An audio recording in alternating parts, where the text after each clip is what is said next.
আমাদের পরবর্তী প্রজন্মকে সেই ইতিহাস ভুলিয়ে দেওয়া হয়েছে। হাজার হাজার আলেমদেরকে গাছের ডালে ঝুলিয়ে হত্যা করা হয়েছে।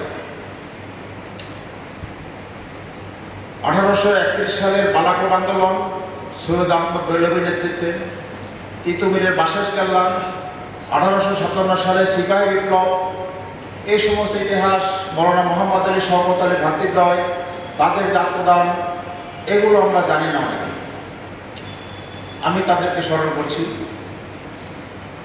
1952 সালের ভাষা আন্দোলনে যারা বাংলা ভাষার মর্যাদাকে রক্ষার জন্য জীবন দিয়েছেন, 1971 সালে মহান মুক্তিযুদ্ধে যারা জীবন দিয়ে আমাদের স্বাধীন সার্বভৌম রাষ্ট্র প্রতিষ্ঠা করে গেছেন, সর্বশেষ 2024 সালের জুলাই আগস্ট বিপ্লবে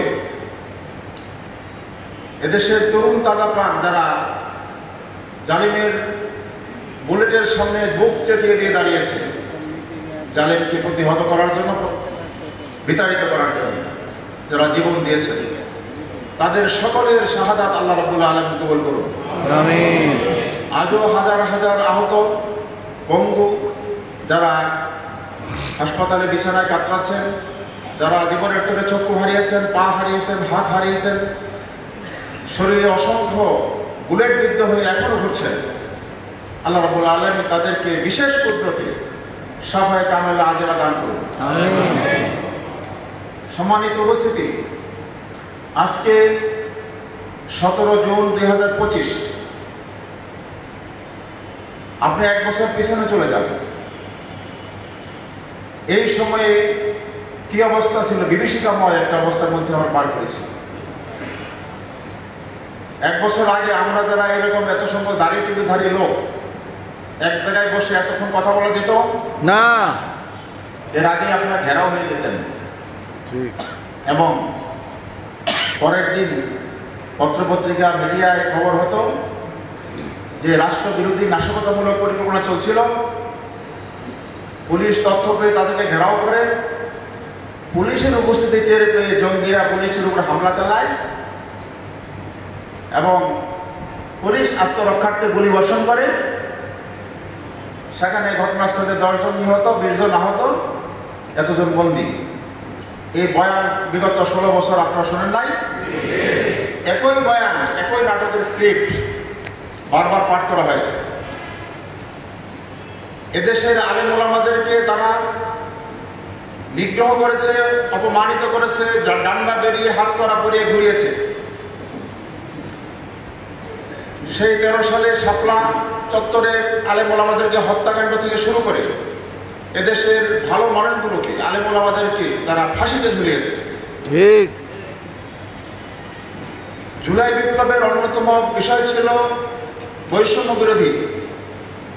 সমাজের রন্ধ্রে রন্ধ্রে তারা বৈষম্য তৈরি করেছিল, যে বৈষম্যের প্রধান শিকার ছিলেন আপনারা এবং মাদ্রাসা শিক্ষা ব্যবস্থা। আমার পূর্বে স্বাগত বক্তব্যে ডক্টর মহতাব বলেছেন বিস্তারিত, আমি আর বিস্তারিত বলতে চাই না। মাদ্রাসা শিক্ষাকে ধ্বংস করার জন্য তারা হেন চেষ্টা নাই যে করেনি। এতে মাদ্রাসা শিক্ষাকে ধ্বংস করেছে তারা। শহীদ প্রেসিডেন্ট জিয়াউর রহমানের সময় এদেশে হাজার হাজার স্বতন্ত্র এই মাদ্রাসা প্রতিষ্ঠা করা হয়েছিল। একই সময়ে সরকারি প্রাইমারি স্কুলের পাশাপাশি বেসরকারি রেজিস্টার্ড স্কুল স্থাপন হয়েছিল। সমস্ত রেজিস্টার্ড বেসরকারি স্কুল সরকারি হয়েছে। আর এর অবস্থা কি হয়েছে আপনারা জানেন। এটার উদ্দেশ্যই ছিল সাপ্লাই লাইন বন্ধ করে যাতে উপরে বন্ধ হয়ে যায়। আপনাদেরকে কিছু বিল্ডিং দিয়েছে, এইটা তো একটা লোক দেখানো। পরবর্তীতে যখন ছাত্র থাকবে না তখন বলবে যে আপনাদের ছাত্র না, এখানে স্কুল খুলে দেরি হয়। যেটি আমরা আমাদের এই দেশের ইতিহাসে আছে। একসময় নিউ স্কিম ছিল, হাই মাদ্রাসা ছিল, যেগুলো সব পরবর্তী স্কুল হয়েছে, কলেজ হয়েছে। দেশে এখনো কিছু ইসলামের কলেজ নাম আছে, সেগুলো সব মাদ্রাসা ছিল। এখানকার পাশেই আপনারা জানেন একটা মাদ্রাসা, সরকারি আলী মাদ্রাসা ছিল, নামটি ছিল সরকারি আলী মাদ্রাসা। এটি হাজী মোহাম্মদ মহসিনের দানে প্রতিষ্ঠিত ছিল। এটি অরগানো গ্রামে একজন সহকারী অধ্যাপকের প্রিন্সিপাল ছিলেন। কালের পরিক্রমায় এটি ক্রমান্বয়ে সরকারি হাই স্কুলে পরিণত হয়েছে এবং সর্বশেষ বিগত রেজিমে ওই মাদ্রাসাটির নামও পরিবর্তন হয়েছে, এখন নাম হয়েছে সরকারি হাজী মোহাম্মদ মহসিন উচ্চ বিদ্যালয়। অথচ রাজশাহীবাসী সবাই জানে রাজশাহী সরকার আলিয়া মাদ্রাসা, এবং আলিয়া মাদ্রাসা মাঠ এটির ঐতিহাসিক মাঠ। যত রাজনৈতিক প্রোগ্রাম হয়, বড় বড় সমাবেশ হয়, এই মাঠে হয়। আমি কথাটি এই জন্যই বললাম, আমাদের আলিয়া মাদ্রাসার ব্যবস্থা টোটালি তাদের পরিকল্পনা ছিল এইভাবে স্কুল করা, মাদ্রাসা কলেজ করা। কিন্তু আল্লাহর ফয়সালা তো ভিন্ন। ইউরিদুনা লিইউতফিউ নূরাল্লাহি বিআফওয়াহিহিম ওয়াল্লাহু মুতিম্মু নূরিহি ওয়ালাউ কারিহাল কাফিরুন। এত কিছু সত্ত্বেও তারা মাদ্রাসা বন্ধ করতে পারেন নাই টোটালি। কিন্তু সাপ্লাই লাইন বন্ধ করার পরেও, এত কিছু করার পরেও, ট্যাগ লাগানোর পরেও, দাঁড়িয়ে আলেম ওলামা লোকদেরকে অপমানিত করার পরেও যখন কিছু সংখ্যক ছাত্রছাত্রী আপনাদের কাছে পড়াশোনা করে, তাদেরকে তারা শাস্তির আওতায় এনেছে যে তোমরা মাদ্রাসায় পড়ছো, তোমাদের চাকরি হবে না। বিগত 16 বছরে পুলিশ সহ কোন ডিফেন্স বাহিনীতে মাদ্রাসার সনদধারী ছাত্রদেরকে চাকরি দেওয়া হয় নাই। ঠিক। আগে যারা চাকরি পেয়েছিল তাদেরকে কাউকে পদচ্যুত করা হয়েছে, চাকরিচ্যুত করা হয়েছে, নাজেহাল করা হয়েছে। তাদের পিছনে লাগিয়ে দেওয়া হয়েছে গোয়েন্দা সংস্থাকে, 14 গোষ্ঠী ডিএনএ টেস্ট করে দেখা হয়েছে যে তাদের বিরোধী দলের সাথে কারো সম্পর্ক আছে কিনা। ঠিক। এভাবে তাদেরকে বঞ্চিত করা হয়েছে। সেই বঞ্চনার অবসান ঘটেছে নাকি ঘটে নাই? আজকে আমরা এখানে স্বাধীনভাবে, মুক্তভাবে, নির্ভয়ে, নির্বিঘ্নে বুক চেতিয়ে কথা বলার পরিবেশ পেয়েছি, যে পরিবেশটি বিগত সময়ে ছিল না।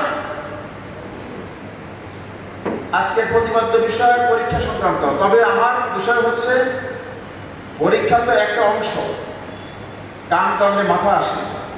আমি টোটাল মাথাটা নিয়ে কথা বলতে চাই, যার মধ্যে চোখও আছে, নাকও আছে, মাথাও আছে, কানও আছে। পরীক্ষা আমরা পরীক্ষার মতো নিতে চাই, কিন্তু যাদের পরীক্ষা আমরা নেব তাদেরকে পরীক্ষার জন্য প্রস্তুত করার দায়িত্ব কাদের? আমাদের। এজন্য তাহলে আমরা প্রথম দিকে ফিরে যাই। আমাদের সন্তানদেরকে মানুষ করা, যত্ন সহকারে পাঠদান করা দায়িত্ব আমাদের, না অন্য কেউ করে দিবে? এখন আমি আত্মসমালোচনার জন্য কিছু কথা বলবো, এগুলো আপনাদের কাছে অপ্রিয় মনে হবে, তারপরেও আমাকে বলতেই হবে, কারণ সত্য কথা যেটা। আমরা অনেক বঞ্চনার শিকার হয়েছি, নো ডাউট, কোনো সন্দেহ নাই। কিন্তু তারপরেও আমাদের দায়িত্ব যেটুকু ছিল, যেটুকু সুযোগ ছিল, আছে, সেটি আমরা পালন করছি কিনা একটু আত্মসমালোচনামূলক আলোচনা করব। মাদ্রাসা শিক্ষা বোর্ডের চেয়ারম্যান হওয়ার সুবাদে আমি বিভিন্ন জায়গায় গিয়ে আমার বিচিত্র অভিজ্ঞতা হচ্ছে, অম্ল মিষ্ট বিচিত্র অভিজ্ঞতা। এই বিচিত্র অভিজ্ঞতা একটু শেয়ার করবো আপনাদের কাছে, জাস্ট আত্মসমালোচনার জন্য, যে আমরা কতটুকু দায়িত্ব সচেতন। বিভিন্ন নির্যাতন, নিগ্রহ, বিভিন্ন ট্যাগ দেওয়া, এগুলো তো নিঃসন্দেহ হয়েছে, আমি অস্বীকার করার কোনো সুযোগ নাই, এটা হয়েছে। কিন্তু তারপরেও আমাদের দায়িত্ব পালন করার সুযোগ যেটুকু ছিল সেটুকু করছে কিনা আমি 2টা উদাহরণ দিলে আপনাদের পরিষ্কার হবে। আমি কিছুদিন আগে, মানে ঈদের আগে, এইরকম একটা সমাবেশ খুলনা বিভাগের সব মাদ্রাসা প্রধানদের নিয়ে যশোর জেলা স্কুলের অডিটোরিয়ামে করেছে। 4 শতাধিক প্রতিষ্ঠান প্রধান সেখানে ছিলেন, আমাদের সচিব মহোদয় প্রধান অতিথি ছিলেন, আমি বিশেষ অতিথি ছিলাম। সেখানে আলোচনা হলো, এবং আমি যেহেতু যশোর যাচ্ছি, আমি আমার ইন্সপেকশন সেকশনকে জিজ্ঞেস করলাম যে যশোরে কোনো মাদ্রাসা পরিদর্শনের তালিকায় আছে কিনা। আমার ইন্সপেক্টর বললেন, স্যার একটা মাদ্রাসা আছে, তারা আলেমে বিজ্ঞান চায়, আপনি যেহেতু যাবেন তাহলে দেখে আসা। বলতে হ্যাঁ, আমি এই জন্যই চাচ্ছি। এবং সেখানে আমি ওই যে যশোর কি বলা হয় খুলনা বিভাগীয় অনুষ্ঠানটা শেষে পরের দিন সেদিন শনিবার ছিল, কিন্তু ওপেনিং ছিল। ওই যে ঈদের আগে 2 শনিবার সরকারি নির্দেশে খোলা ছিল, শনিবার। ওই মাদ্রাসায় গেলাম। আমার সফরসূচি ওয়েবসাইটে দেওয়া আছে, তারা জানে যে প্রিন্সিপাল চেয়ারম্যান আসতেছেন। ওই যে সমাবেশও প্রিন্সিপাল আসছেন, ফোনেও কথা হয়েছে। আমি সেখানে যাচ্ছি, গেলাম। পরের দিন সকালে গিয়ে উপস্থিত হলাম। আমি একটু বাস্তব চিত্রটা বলতেছি, এখানে তো আমরাই নাকি সময় করা যাবে তো, করা যাবে। আমি মাদ্রাসায় গেলাম। মাদ্রাসাটি ফাজিল মাদ্রাসা, মহিলা মাদ্রাসা, ফাজিল মাদ্রাসা। দাখিলে সায়েন্স আছে, আলেমে সায়েন্স খুলতে চায়। আমি প্রথমেই অফিসে ঢুকলাম, প্রিন্সিপালের রুমে। প্রিন্সিপালকে বললাম যে আমাকে 3টা জিনিস দেখান।